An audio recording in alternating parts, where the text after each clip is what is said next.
Anybody want to share comments, thoughts, ideas, or even lingering questions about this artwork? Include our guests too, so they can kind of know where we're at with this piece. Why monkeys?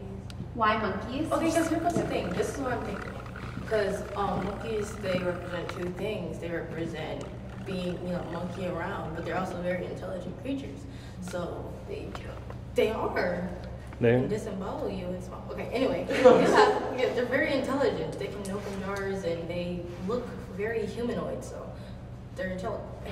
So maybe he's trying. Why monkeys? So maybe the artist is trying to say that they're smart, but they're choosing not to be.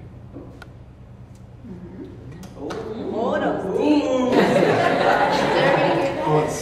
Did everybody hear? Could you all hear what Jake said? Yeah. So this question of like why monkeys instead of humans? This like tension between monkeys being this like monkeying around, joking, like not necessarily a super respected animal, but actually being very intelligent animals. So definitely, yeah, this choice that the artist made. Brandon. We said that has to do something with some oil, and then and there's always like initials down there that George W. Bush is in there. Yeah, so we talked a bit about like history and the narrative of this piece. Does anybody want to jump in? Do they remember a little more about where we were at? It's the first Iraq War, right, in Kuwait. And it's basically criticizing Bush and his administration because like with the tanks and the planes at the bottom, it's kind of like they're not caring about that, and then you have the Constitution and the Bill of Rights on the bottom, so they toss that way, they're above it. Yeah, totally. So this idea that this artist was responding to a specific moment in history, this was made in 2005, very tied into these questions about oil and money and the economy, how money is made, the wars that were happening, these figures representing specific political figures that are even labeled in the piece, as you pointed out, Brandon. And that these figures, as you said, Kieran, are kind of above the law. Do you guys remember what we were talking about with those hats and what the hats might mean? So one of the things we talked about was that they might represent dunce caps because they have that kind of triangle shape. Isabel, yeah? Aren't they oil rigs? Yeah, and then they're also shaped like oil rigs. Getting back to that kind of issue in 2005, oil kind of funding the Bush administration. We also did it's like camouflage, like more with the military, and we said the whole thing looked like a crown with the base as part that rests on your head and then the floor. Yeah, definitely. Thinking about it as an object, being like a crown-sized object. Yeah, Isabel.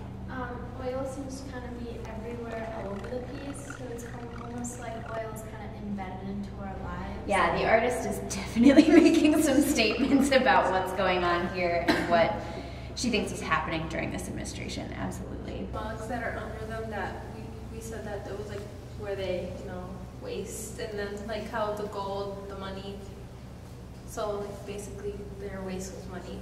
Absolutely. So underneath all of the chairs, there are chamber pots, which is like a old school bathroom, basically. And so this idea that the money is being wasted, literally. Mm-hmm. Yeah. Noise. Another thing we should probably bring up is, do you guys remember what we talked about in terms of the artist? Anything about the artist that we want to talk about, or like her inspiration for this piece.